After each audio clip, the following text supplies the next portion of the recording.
Café Santé, le rendez-vous santé de Radio Aviva.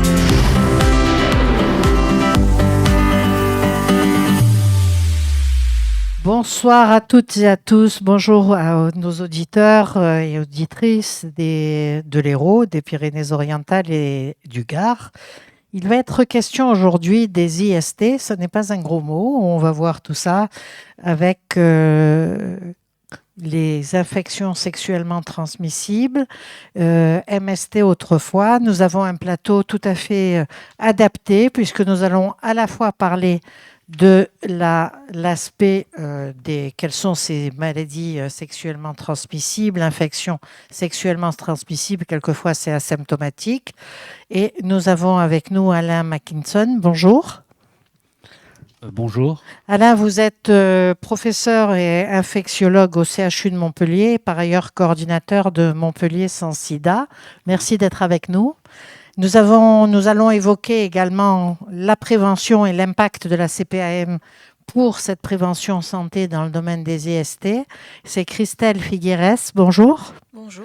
Alors, vous êtes chargée de la prévention à la CPAM dans ce domaine-là ou en général ? Alors, la prévention en général. En général, donc vous avez du boulot. Exactement. Alors, on est 4 chargés de projet à la CPAM, donc on se répartit chacune, puisqu'on est 4 filles, tous nos thèmes de prévention. Très bien. Et oui, nous avons souhaité avoir justement quelqu'un qui va vers les patients à domicile dans les infections sexuellement transmissibles. Ça peut être plus facile de recueillir la parole. Et c'est Benoît Salvi qui est infirmier en soins généraux à domicile. C'est ça, exactement. Bonjour. Bonjour et merci d'être avec nous également. Et vous allez pouvoir nous donner justement votre expérience de terrain vis-à-vis de ces infections. Exactement. Alors, on va commencer par le Alain Mackinson. Docteur, professeur d'ailleurs, pardon. Vous avez, excusez-moi du peu, vous êtes infectiologue et j'aimerais d'abord qu'on dise qu'est-ce qu'il y a derrière ces IST ? Quelles sont toutes ces IST dont on parle ? Alors, infection sexuellement transmissible. On dit infection parce qu'on peut avoir un agent infectieux, mais qui ne s'exprime pas forcément par une maladie. Donc, on ne dit plus maladie sexuellement transmissible. Et beaucoup des agents en rapport avec des infections sexuellement transmissibles sont dépistés, c'est-à-dire qu'il n'y a pas de symptômes, mais vu qu'on a un profil, on va aller chercher par différentes méthodes le portage. Et sexuellement transmissible, parce que ce sont des agents infectieux qui vont majoritairement ou parfois exclusivement se transmettre par voie sexuelle. Bien sûr. Alors, on parle de la syphilis, on parle on peut citer 3-4 pathologies dans ce cas-là. Oui, alors il y a des agents qui sont dits des virus, oui, comme le VIH. L'infection exactement par le VIH, c'est quand même une des IST les plus graves, en fait. Les plus graves, oui. Les plus graves parce que ça attaque le système immunitaire. Et si on ne le dépiste pas, on ne prend pas les traitements et on peut faire des complications infectieuses. Donc, il y a pour la personne un danger pour sa vie. Et puis, on a aussi des bactéries. Enfin, on a d'autres virus comme les hépatites B, l'hépatite B pour lequel il y a un vaccin. Et l'hépatite C aussi qui peut passer parfois par voie sexuellement, mais beaucoup plus difficilement. Et puis, on a d'autres agents comme les bactéries. Déjà. Le chlamydia, oui, très répandu dans des populations spécifiques, mais aussi en population générale, avec peu d'activité sexuelle, mais il est là. Et puis le gonocoque, qui est une autre bactérie. Et puis la syphilis, qui est aussi une bactérie qui peut être dangereuse, notamment pour les femmes enceintes, si ça se transmet au fœtus ou au nourrisson. Est-ce que les parasites peuvent avoir un rôle ? Oui, il y a quelques parasites, mais c'est vrai que c'est moins fréquent. Bien sûr. Et on dépiste d'abord plutôt les 3 que je vous ai racontés, et les hépatites et le VIH principalement. Voilà, il y a d'autres infections plus rares, mais voilà. Alors, pour éviter que tous les hypocondriaques qui nous écoutent aillent consulter, quels sont les signes ? Alors, c'est varié. Bien sûr, c'est très varié, mais il y a toujours un signe. Oui, alors c'est variable en fonction de l'agent et de la localisation de l'infection, mais ça peut être des écoulements au niveau des urines avec du pus qui sort et des brûlures quand on fait pipi. Ça peut être la même chose au niveau anal, si on a des rapports anaux. Ça peut être pour la syphilis, par exemple, soit un petit trou dans la peau, ça s'appelle un chancre, ça fait pas mal. C'est creusé. C'est creusé, voilà, c'est une espèce d'ulcération non douloureuse. Et parfois, on ne sait même pas qu'on l'a parce que si on le voit Il y en a pas. encore des syphilis? Oui, il y en a de plus en plus. Ah ouais, Oui, il y en a de ok. plus en plus. Donc, est-ce qu'il y a, docteur, une croissance là, Oui, des IST alors ça dépend lesquels, mais sur le VIH, globalement? c'est stable, mais il y a des groupes où ça augmente malheureusement. Surtout des gens qui ont du mal à avoir accès à la prévention et des personnes qui sont plus en précarité que d'autres. Oui. Il y a les ratés aussi de la prévention, hein. Il y a des jeunes qui rentrent dans leur sexualité et qui sont pas au courant de toutes les modalités de prévention du VIH. Peut-être qu'on en parlera tout à l'heure. Et par contre, sur les chlamydia, surtout le gonocoque aussi, la syphilis, il y a une nette augmentation. Alors aussi parce qu'on les dépiste plus, ils sont asymptomatiques Oui. et on va les chercher mieux, mais il y a quand même une augmentation des cas dits symptomatiques. Donc c'est bien qu'il y ait une augmentation de l'incidence. Est-ce qu'on l'explique sociologiquement? La sexualité a changé, hein, Oui. des jeunes. Il y a, Elle est plus précoce, alors déjà. plus précoce peut-être. Il y a aussi beaucoup les applications de rencontres, etc., qui ont fait qu'il y a potentiellement un peu plus de sexualité. mélange, oui. Ouais, voilà.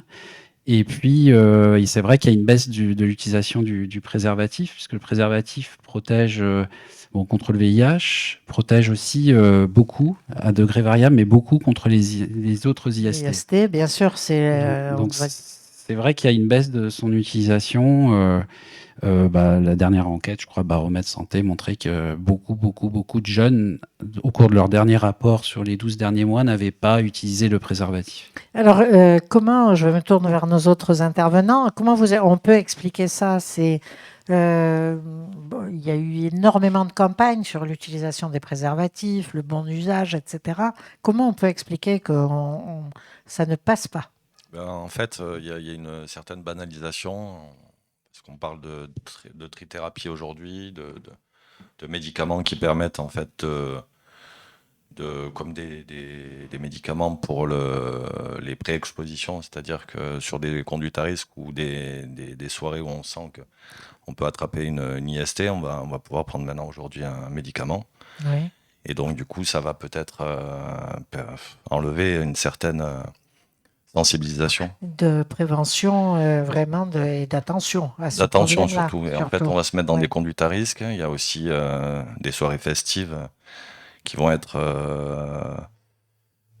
à risque dans tous les cas par rapport à tout ça. Oui, bien sûr, selon les conditions d'organisation de la soirée. Et comme il y a une banalisation que les jeunes n'ont pas aussi ce réflexe, il y a de moins en moins de port de préservatifs.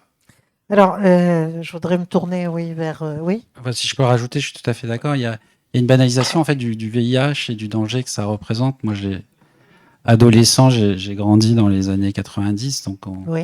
c'était beaucoup le préservatif systématique. On avait aussi ces émissions où les gens étaient cachés et témoignaient de leur pathologie SIDA avec des voix qui étaient modifiées pour pas qu'on les reconnaisse. Donc tout ça a disparu en fait, et je pense que les jeunes sont moins sensibles en fait au VIH et à ses méfaits. Alors c'est à la fois une bonne nouvelle parce qu'il y a des combinaisons antirétrovirales et les mesures de prévention, mais du coup ça fait que la prévention du VIH en prend un coup, notamment en population générale.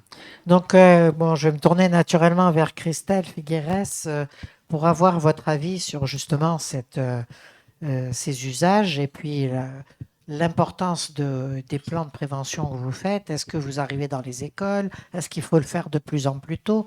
Quelle est la stratégie de la CPAM? Alors, nous, en fait, sur la stratégie, on propose déjà des prises en charge gratuites, notamment pour les moins de 26 ans. Je pense à la première consultation de santé sexuelle où justement les hommes et les femmes peuvent venir parler de tout ce qui les concerne, des questions qu'ils peuvent avoir, notamment le consentement pour les hommes, et les femmes peuvent parler de contraception. Donc, c'est à ce moment-là qu'on peut aborder aussi le thème des IST. Cette visite se fait où? Alors, cette visite, elle se fait chez un gynécologue, un médecin ou une sage-femme, exactement. Et donc, il y a une consultation par an et une consultation de suivi qui est prise en charge par l'assurance maladie. Donc, également, ce qu'il faut savoir, c'est que Pour les moins de 26 ans, on prend en charge la contraception pour les femmes, donc la pilule première génération, deuxième génération, le stérilet. J'en oublie sûrement. C'est pris en charge à 100%. C'est pris en charge sur prescription à 100%. 100%, c'est quand même un avantage Voilà. énorme. Exactement. Après, bon, il y a pour les plus de 26 ans aussi, bon, on peut en parler, c'est sur prescription, mais c'est pris en charge à 65% par la Sécu et 35% en mutuelle.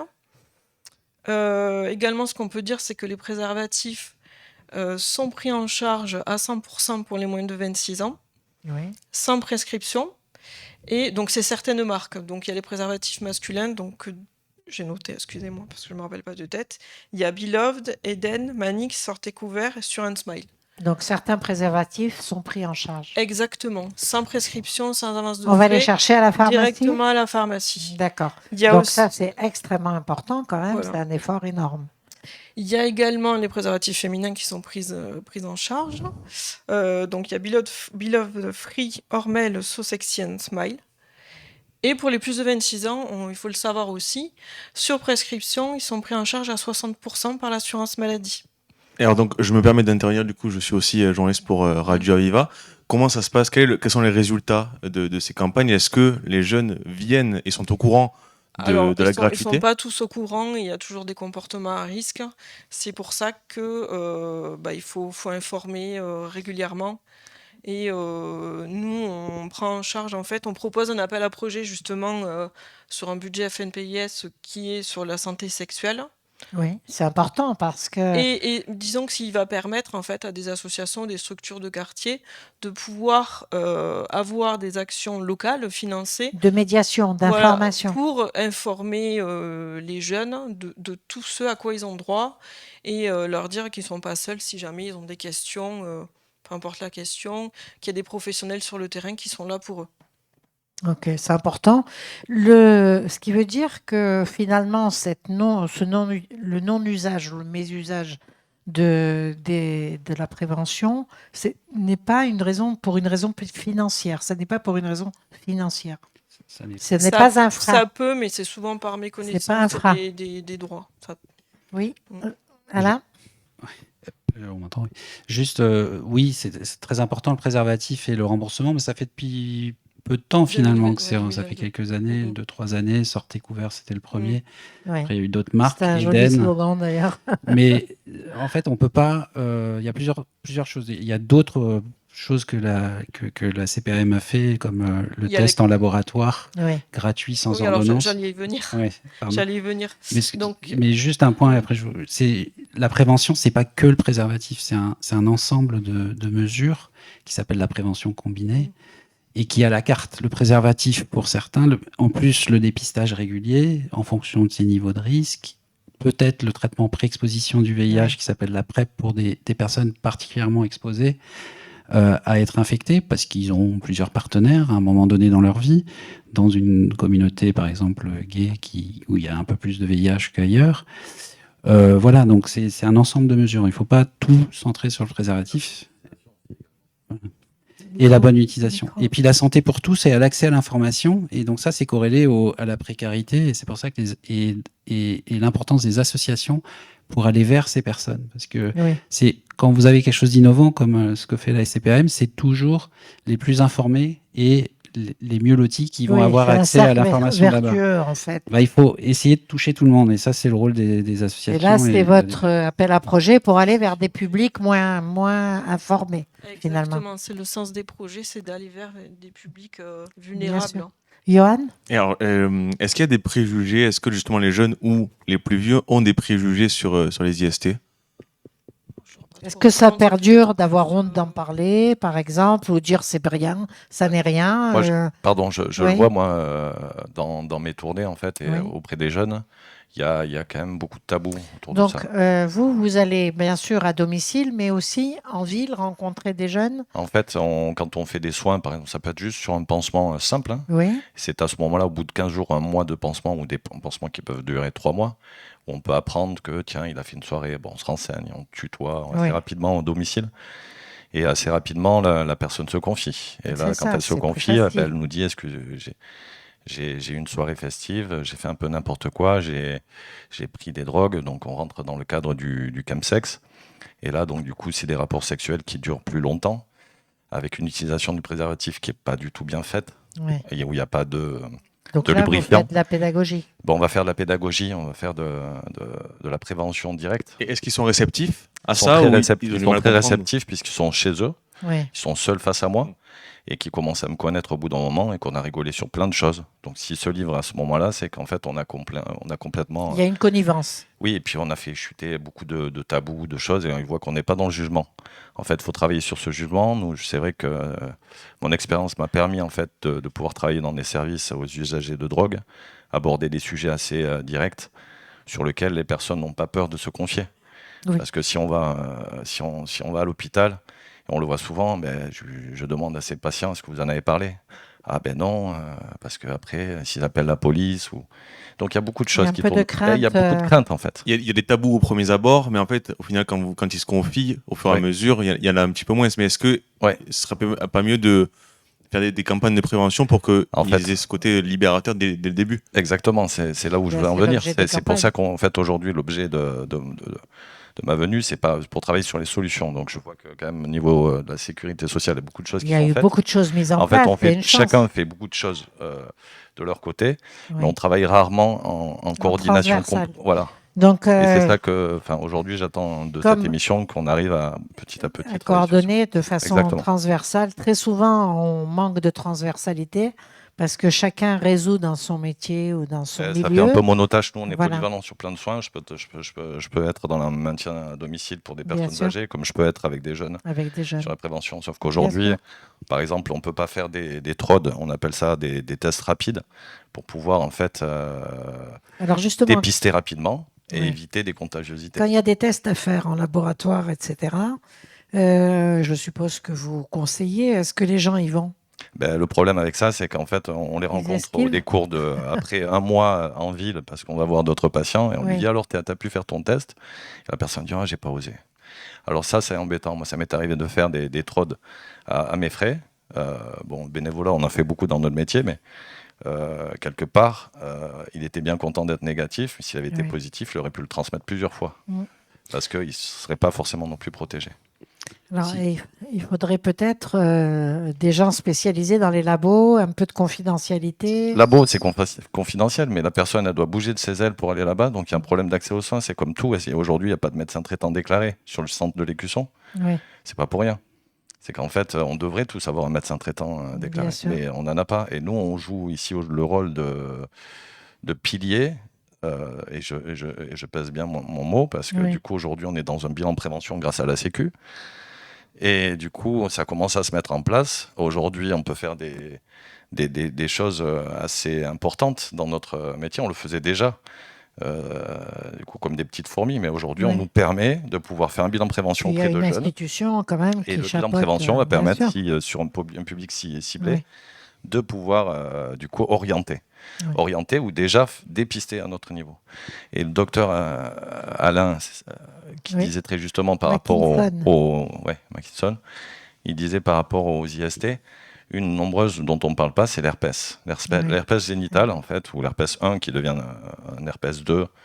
En fait, c'est peut dégénérer. soit labial, soit génital.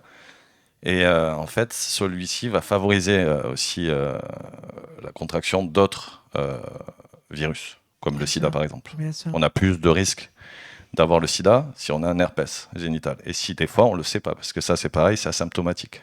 Donc- Ou il y a eu une poussée, mais on ne sait même pas ce qu'on avait. Alors, Donc, il y a beaucoup de choses. Christelle Figueres, on a évoqué les examens, les analyses en laboratoire, etc. Comment ça se passe? Vous faites aussi un peu d'information de là-dessus, de la prévention. Il y a une aide financière. Alors, oui, nous, on fait de la prévention sur des stands. On informe, en fait, notamment les jeunes sur la prise en charge des dépistages. Oui. Donc, en laboratoire, par exemple, le dépistage pour les moins de 26 ans, toujours, il est pris en charge sur les 5 IST que vous citiez tout à l'heure. VIH, hépatite B, syphilis, gonorrhée, chlamydia. Et pour les plus de 26 ans, donc là, c'est pris en charge à 100% pour le VIH, et pour les 4 autres, c'est pris en charge à 60%. Mais voilà, faut pas hésiter à aller dans un laboratoire pour faire le dépistage. Et donc, je pense notamment aux mineurs qui peuvent être bloqués parce qu'il faut l'accord de Des responsable légal. Mais Ouais. il y a une dérogation qui dit que tout majeur peut accompagner ce mineur. Ah, Autrement, ça n'est pas forcément le parent. Ça peut c'est pas être forcément les parents. un ami majeur. Si ça d'accord. pose souci, ils peuvent se rendre dans un CEGID, donc un centre de dépistage gratuit.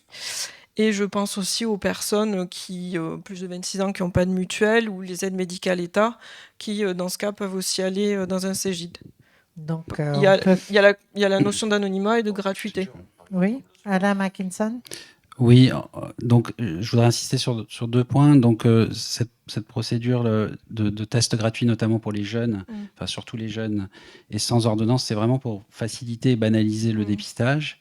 Le chlamydia, c'est important vraiment qu'on soit assez exhaustif, notamment pour les femmes, parce que même si on est asymptomatique, il y a un petit risque pour les organes génitaux et la stérilité à venir. Donc c'est important de le dépister, ce chlamydia, même asymptomatique. C'est la première cause de stérilité dans les pays à faibles ressources, parce qu'il y a plus d'IST chlamydia.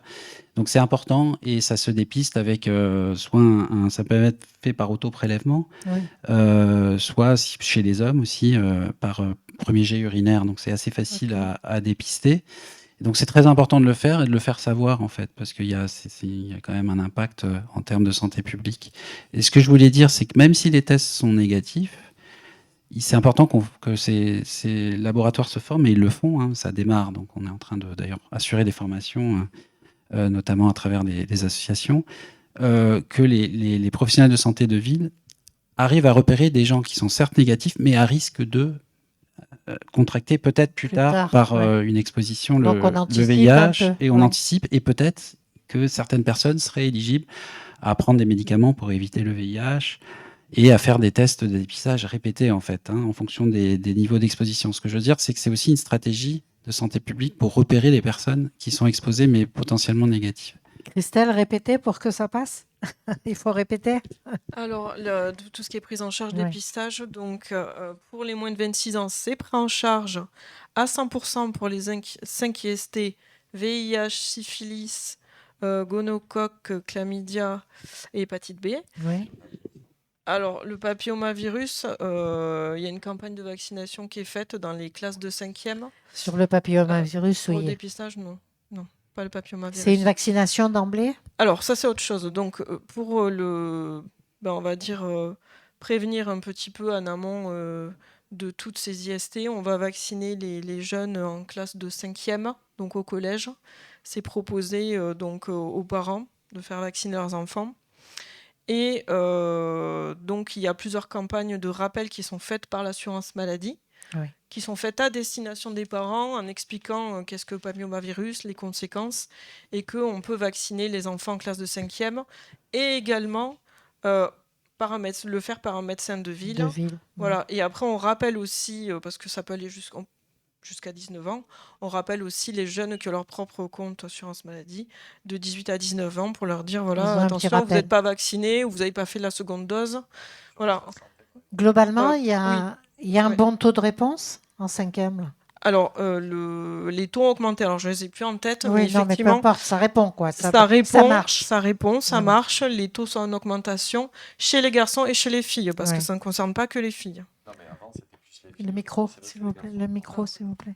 Ouais, aujourd'hui, ce qui est bien, c'est qu'en fait, avant, c'était vraiment sur les filles. On allait vacciner de façon plus importante les filles. Aujourd'hui, les garçons, même à 11 ans, par exemple, mon fils, peut se faire vacciner par rapport à ça. Je trouve que ça protège. Voilà. Donc c'est 11-14 ans, et en 5e, il y a cette campagne pour essayer d'augmenter la couverture. On est très en retard par rapport aux autres pays. Le papillomavirus, c'est un virus qui donne des cancers beaucoup plus tard. Ça donne des verrues aussi au niveau des organes génitaux, ça s'appelle des condylomes, mais ça donne surtout des cancers du col, des cancers du pénis, des cancers de la vulve, des cancers anaux. Et même au niveau ORL, il y a des cancers qui sont HPV induits. Donc la vaccination elle est efficace pour prévenir ces cancers. Il y a 4 à 5 000 morts par an, 4 à 5 000 cas par an et plusieurs 1000 à 2000 décès par an dus au C'est quand papillomavirus. même, Donc, c'est quand même important.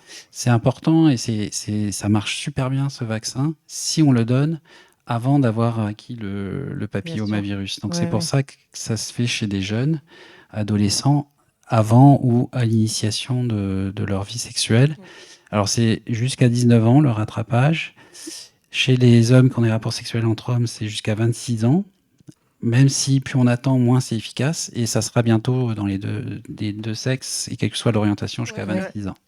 Ça va être bientôt ça, effectivement. Est-ce que vous prévoyez par exemple, dans les universités, il y a des actions particulières? C'est pas trop vous êtes plutôt vers les individus. Alors en général, c'est à l'initiative de l'université qui va proposer différents stands sur, C'est par ça. exemple, le thème santé sexuelle. Auquel cas, vous y allez. Auquel cas, on y va et on explique un petit peu nos offres de prévention sur ce thème-là. C'est ça. Est-ce que les infirmières des établissements scolaires sont Oui, formées pour faire un peu de médiation là-dessus? oui, elles sont formées, c'est souvent elles qui sont à l'initiative de ces actions. Oui, c'est important.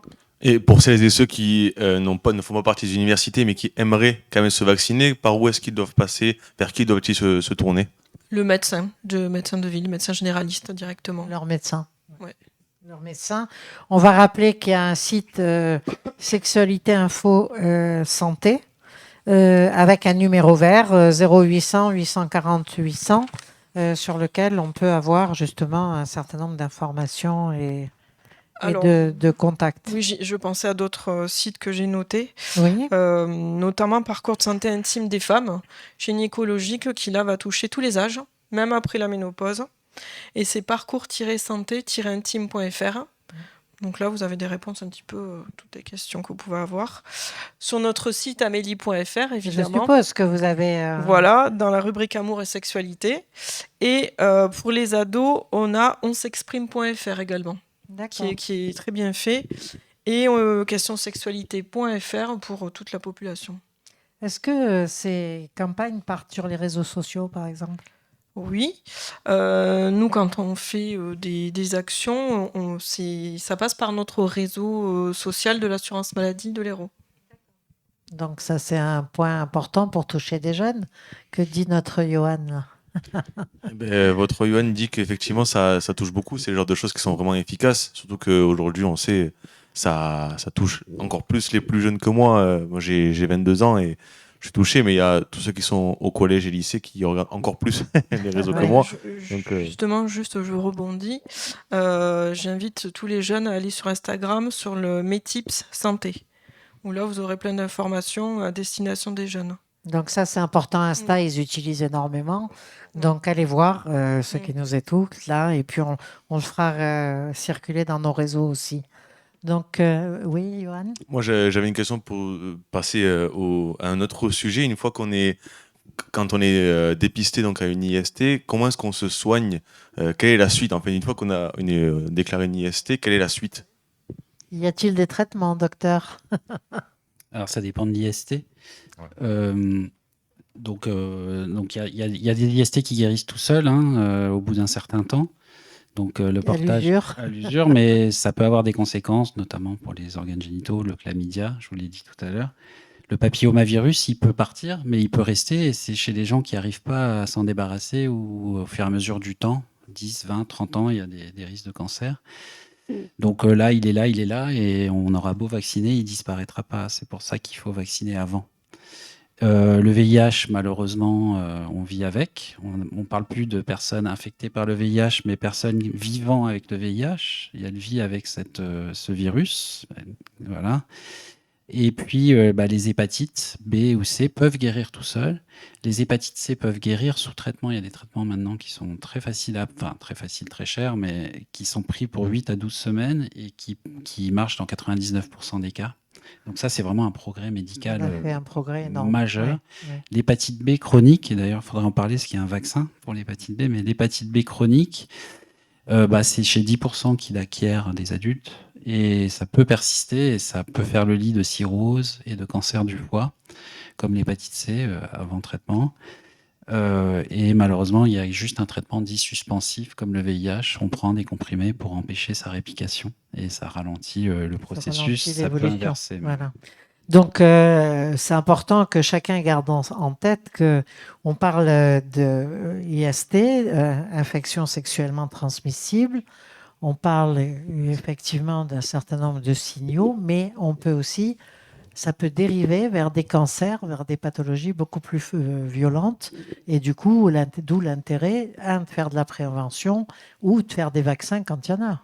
Oui, alors le problème, c'est quand on parle aux jeunes de cancer, ils se projettent moins dans 30-40 ans. Mais C'est abstrait. voilà, l'HPV, par exemple, donne des condylomes et c'est très très moche.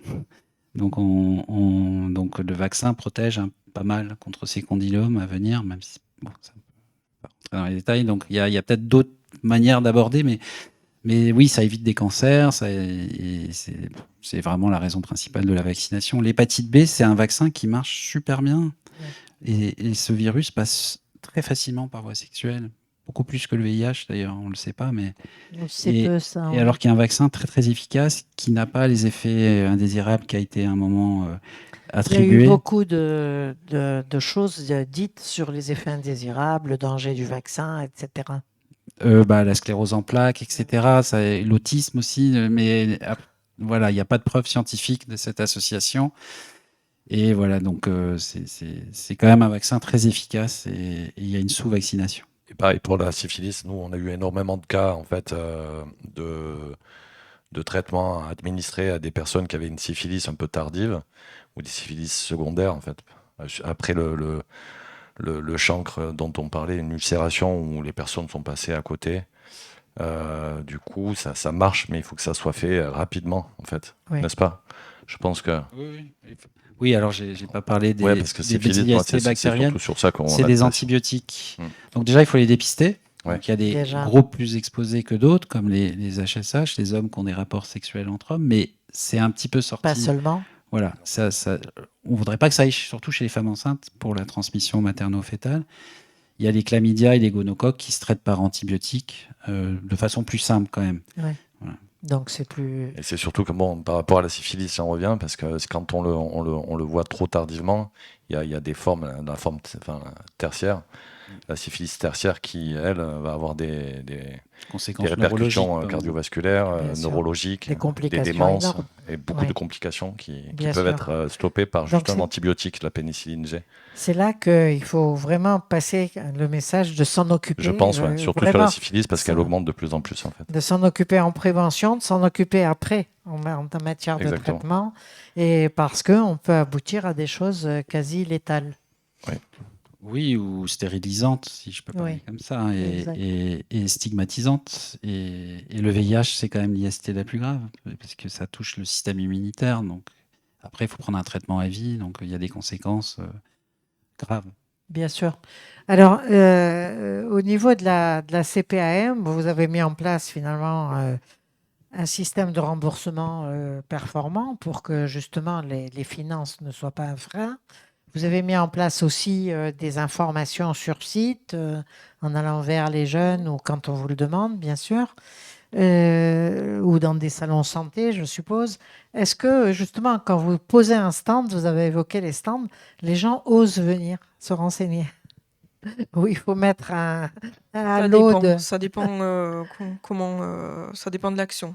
Oui. Mais c'est vrai qu'il faut un peu aller vers les gens pour un peu aborder un petit peu le sujet. Et quelquefois, peut-être les aborder, on vous offre un stylo et on essaie d'aborder, de commencer une En conversation. discutant, on ouvre la conversation. Ouais, il faut oui. ouvrir la conversation, il faut aller vers. On n'y va pas comme à un stand de chamallow. Ils sont pas toujours très à l'aise. Si c'est vraiment que santé sexuelle, c'est vrai qu'ils vont pas venir automatiquement. Oui. Mais c'est très important. Enfin, je peux me permettre que à la fois les personnes qui ont des médecins généralistes ou un interface infirmier. avec les infirmiers ou un personnel de soins et les médecins généralistes eux-mêmes parlent de santé sexuelle.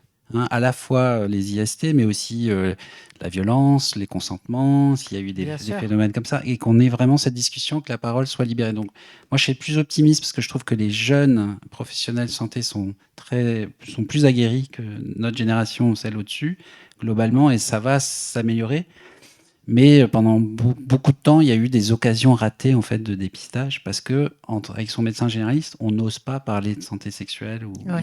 lui n'ose pas ou elle n'ose pas aborder la question. Donc, comme on a dit, notamment pour les stands, C'est presque plus facile avec un inconnu, quoi, ou une inconnue. oui, on va au Cégide, Un mais médecin tout qu'on le ne monde, connaît pas. tout le monde n'a pas l'indication finalement Ouais. d'aller au Cégide non plus. Enfin, voilà. Donc, je pense qu'il faut vraiment que tout le monde se mette à parler de santé sexuelle comme quelque chose de complètement normal, quoi. Ces centres dont vous parlez où on peut aller, il y en a combien à Montpellier, par exemple?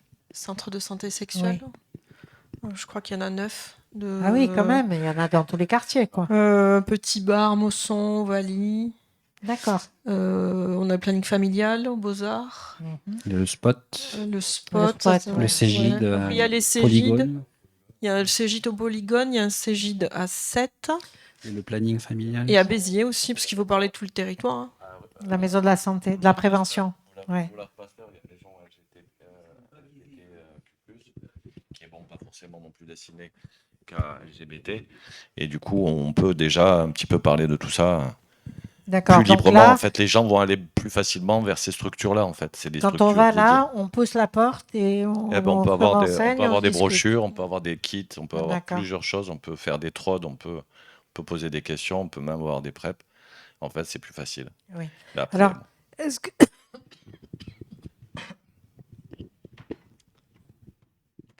Est-ce que cette espèce de pudeur un peu judéo-chrétienne avec sur la sexualité, etc., c'est ça qui perdure? Il y a quand même un interdit, à votre avis?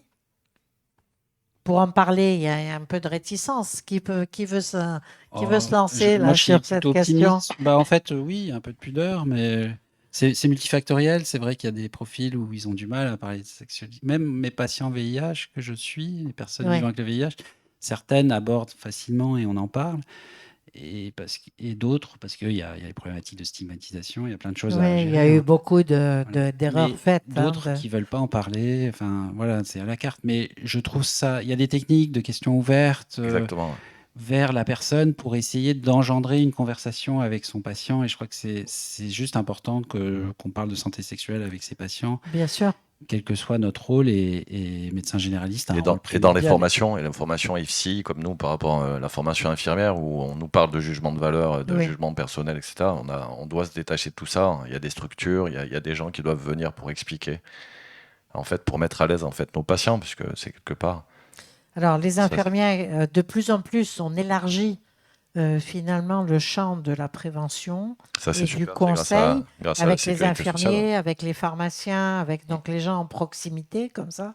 C'est une méthode, ça, c'est une bonne. Ça, c'est une très bonne méthode. bonne Après, façon. nous, on nous donne de plus en plus le droit de faire des actes. actes. Et pour faire de la prévention, on en faisait déjà, mais dans le bilan de prévention aujourd'hui, comme je le répète, ça nous ouvre des portes, comme aussi les campagnes de vaccination dans les collèges. Bien sûr. On a des CPTS aujourd'hui auxquels j'adhère aujourd'hui. Je suis en train de créer avec des médecins une MSP, une maison de santé primaire, qui permet en fait de pouvoir en fait porter ce genre de projet de prévention et d'aller plus loin. Aller vers les gens. Et aller vers les gens, aller dans les lycées, les universités, aller dans des soirées festives et aller un petit peu rencontrer et du coup être là comme un stand, mais un stand où on viendra beaucoup plus facilement nous vous parler. Bien sûr. Alors, c'est important. La prochaine étape, vous avez des projets à la CPAM pour aller un peu au-delà. Il y a quelque chose qui se dessine. Vous avez évoqué un appel à projet. Je peux vous en parler. Alors oui, on a par exemple l'appel à projet donc au budget FNPIS, Fonds national de prévention d'éducation, d'information et de santé, sur la santé sexuelle, donc qui justement doit axer sur les 4 thèmes qu'on a abordés tout à l'heure, à savoir la contraception, la prévention des IST, la promotion de la vaccination contre le papillomavirus et également l'utilisation du préservatif. Si jamais il y a des associations qui nous écoutent, par exemple, qui sont proches des jeunes ou qui aimeraient candidater, je vais vous donner l'adresse mail de Très notre bien, service c'est prévention. parfait. Alors,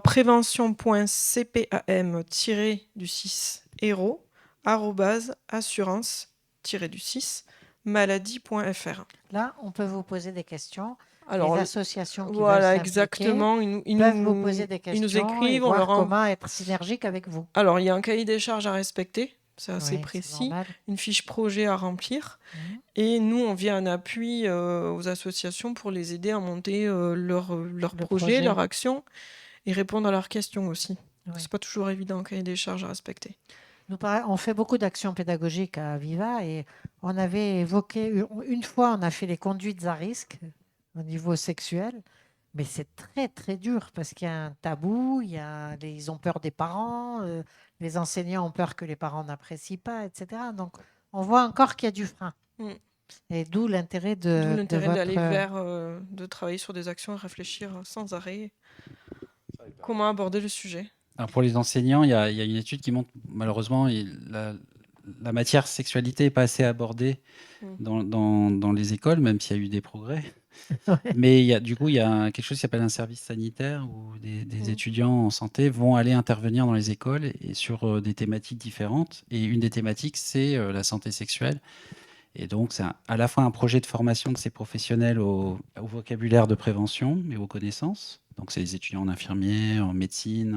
C'est une bonne idée, ça. Oui, ça fait 3-4 ans que ça existe. J'ai coordonné ici la partie santé sexuelle. Et dans les écoles, c'est des interventions. Alors, ils ne vont pas aller dans toutes les écoles, mais ça permet quand même d'avoir un échange et de banaliser aussi Ouais, ce c'est langage. ça. Ils sont bien accueillis? Oui, ils sont plutôt bien accueillis. Très bien. C'est bien. Bah, c'est Mais une surtout, bonne- oui, C'est une bonne façon de vraiment sensibiliser chacun. Alors, peut-être une école des parents pour les plus jeunes. Est-ce qu'il y a des questions dans la salle avant que nous ne conclusions? Oui, monsieur? Oh là là. C'est simplement par rapport à ce que vous disiez tout à l'heure, le monsieur, là.